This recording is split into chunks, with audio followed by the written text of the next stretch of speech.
All right, let's take a look at Tuesday, February 20th. This was a very busy night around the league.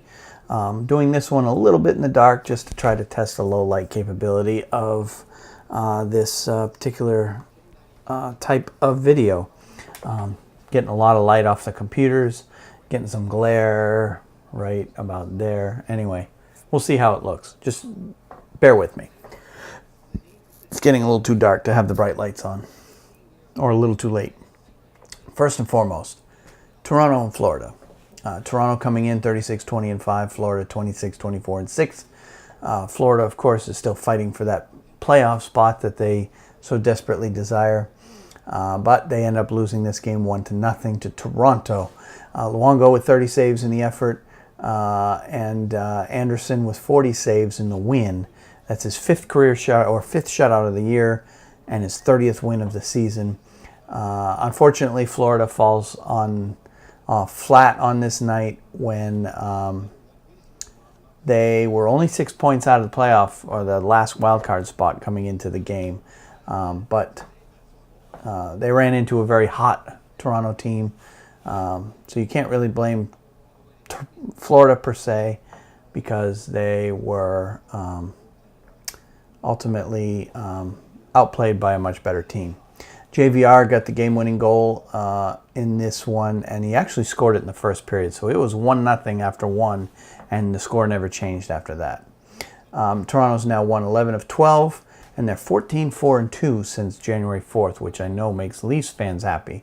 And they're nipping at the heels of the Bruins and the Lightning there in the Atlantic Division. So, but they're still sitting in that third spot, and because Tampa Bay and Boston are also playing just as well, if not better, than Toronto. All right, next game. New Jersey at Columbus, or actually it's at New Jersey. Columbus wins this game 2-1, and Bobrovsky gets 30 saves in the game, and Kincaid with only 17 saves for New Jersey. And this was one of those games where New Jersey obviously wanted this one more, but Columbus ultimately comes out with the win. Harrington and Jenner gets the goals for Columbus. Taylor Hall gets the one goal for New Jersey, keeping his point streak alive. It's officially 12-game point streak. I said in the last video 18 games. It's actually his 19th straight game that he has played in, but he was injured at some point in that streak. And of course, if he misses a game, the NHL doesn't recognize it. But his streak officially in the NHL's eyes is 12, although he's scored 19 straight games in games that he personally has played in. All right, next game. Montreal at Philly. Philly comes away with the 3-2 overtime win in this one. Price with 30 saves in the losing effort. Lyon with 25 saves in the winning effort. Goal scorers for Montreal, Byron and Petrie. For Philadelphia, Voracek, who got 2 goals, and Nolan Patrick for the other goal. Now, Voracek got both of his goals right at the end of the game. Montreal was leading 2-1 late in the third. It was only 1:25 left when Voracek got his first goal, and then 1:26 into overtime, he got his second goal. So Voracek puts basically 2 daggers in the hearts of Montreal fans everywhere. And more good news for Philadelphia because of the injury issues to Neuwirth and Elliott. They had to go out and make a trade. They actually made a trade with Detroit to get Mrazek. So Mrazek's on his way in, although he didn't play that night. But I suspect that Mrazek will be getting all the starts for Philadelphia until one of those 2 goalies is hurt or comes back anyway, at the very least. All right, next game. Tampa Bay at Washington. Washington coming off a back-to-back, so they came out flat. Tampa Bay ran ahead, or jumped out to a 3-0 lead. We're leading that after 1, and they cruised basically for the 4-2 win. Vasilevsky with 35 saves in the win. Holtby with 15 saves in the loss. Your goal scorers for Tampa Bay: Point had 2, Kucherov and Kunitz each with 1, and Eller and Ovechkin got the goals for the Capitals. And there really wasn't a whole lot else to say about that game other than the fact that, those back-to-backs are a killer. Tampa Bay wasn't on a back-to-back. The Capitals were. And, Tampa Bay definitely took advantage in that game. Okay, next game, Nashville at Detroit. Had to change batteries there. Battery went dead on me. Nashville comes out with a 3-2 win in this one. Saros, 34 saves in the winning effort. Howard, 26 saves in the losing effort. With Mrazek out now with Detroit, Howard will be getting all the starts for the foreseeable future unless some young rookie comes up and essentially steals some of the time away from Howard. But Detroit has gone ahead and made Howard their number one going forward. So goals for Nashville, Arvidsson, Hartnell, and Torres. And for Detroit, Athanasiou and Tatar getting the goals there. Again, another close one. But ultimately, Nashville is the better team on paper and was on the ice in that game. Next game, San Jose at St. Louis. The game ultimately goes to San Jose. St. Louis with 2 goals in that game from Barbashev and Tarasenko. And the goal scorers for San Jose, Bodker, Couture, and Donskoy. And for Bodker, he's actually kind of on fire. He's got 5 goals, 2 assists in his last 4 games with San Jose. So they're obviously playing him more because he's hot. Jones, 31 saves in the winning effort, and Hutton, 20 saves in the loss for St. Louis. And St. Louis is one of those teams that is barely holding on to a playoff spot, and they definitely could not afford to lose that game. But that's the way it is in today's NHL. Some nights, you're not going to come away with it. But interesting note in this game, too, 3-2 was the final. All 5 goals were scored in the second period of that game. Scoreless in the first and third periods. All right, let's move on to the next game, LA at Winnipeg. LA comes out with the 4-3 win, despite the fact that they were playing the night before. So they're playing a back-to-back, and they end up coming out and beating Winnipeg. So that is a huge win for LA. LA is also fighting for their playoff lives. They're currently in, but they have been in and out in both cases. But anyway, Kemper, 30 saves in the winning effort. Hellebuck, 28 saves in the losing effort. Goal scorers for LA, Martinez, Brown, Mitchell, Phaneuf. And goal scorers for Winnipeg, Bufflin, Lane, and Wheeler.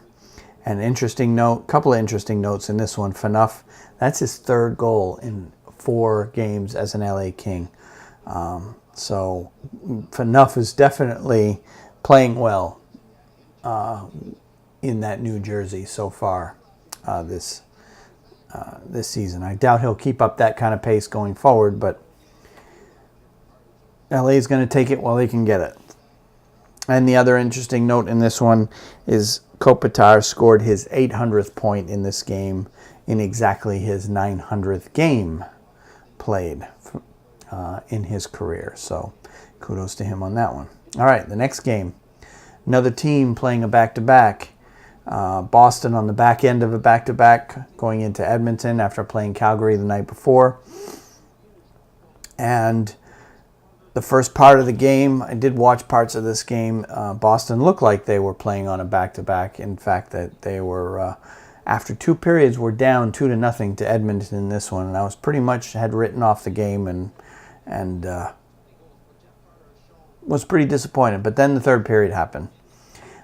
Goals from Achari, Grzelcyk, and Krejci in the third period. Boston comes out with the 3-2 win in regulation, stealing 2 points away from the Oilers. Oilers come out with nothing. Talbot in net for the Oilers, 42 saves in the loss. Hudobin with 18 saves in the win. Boston played a very tight defensive game the whole game.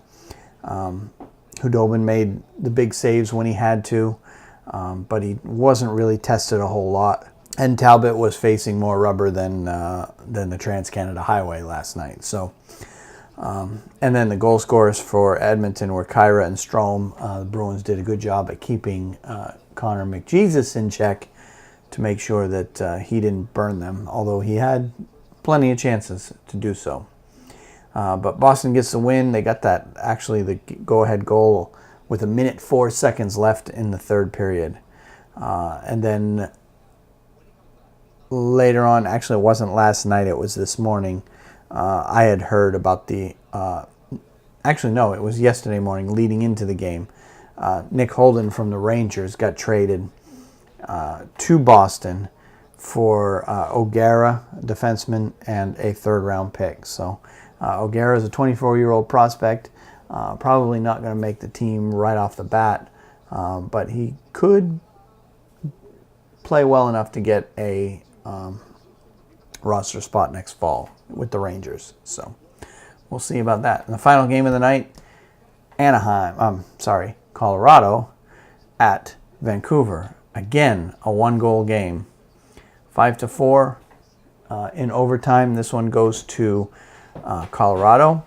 And this was another kind of both have come from behind win for Colorado, but a kind of a choke for Vancouver, much like the Oilers. At one point in the second period, Vancouver had a 4-1 lead. In fact, Colorado scored their second goal with 4:18 left in the second period. So it just goes to show how late in the game Vancouver had a big lead, and they couldn't hang on. Colorado came storming back and ended up winning the game 5-4 in overtime. So at least in this one, Vancouver got a point out of it. Not that it matters; they're not going to make the playoffs anyway. But Colorado gets 2 points that they desperately need because they are on the outside looking in. They're within range of getting that playoff spot, but right now they've got some work to do. Varlamov, 24 saves in the win. Nielsen, 29 saves in the loss. Goal scorers for Colorado, Barrie, McKinnon, Rantanen, Landeskog, and Yost. And for Vancouver, Godolphin, Sutter, Archibald, and Horvat getting the goals for Vancouver. So, and another interesting stat in this game, the game was a 5-4 overtime win for Colorado. 7 of the 9 goals scored in this game were scored in the second period. And 4 of them, or all 4 Canucks goals were scored in the second period. And then Colorado got the other 3. So kind of a wild game. But if you look at it overall, this was a good picture as far as where things are going. You've got 2, 3, 4, 5, 6, 7, 8 of the 9 games were 1-goal games. And this one was a 2-goal game. Yeah, Washington fell behind 3-0 early, but they did fight to come back. And they couldn't come back and tie the game. But just goes to show, as we head into the latter parts of February and head closer into March, how important each and every game is getting to be for standings points for all these teams. So overall, a good night. And of course, these teams were all off on the weekend. And that is it for now. We're almost caught up with with all these game days.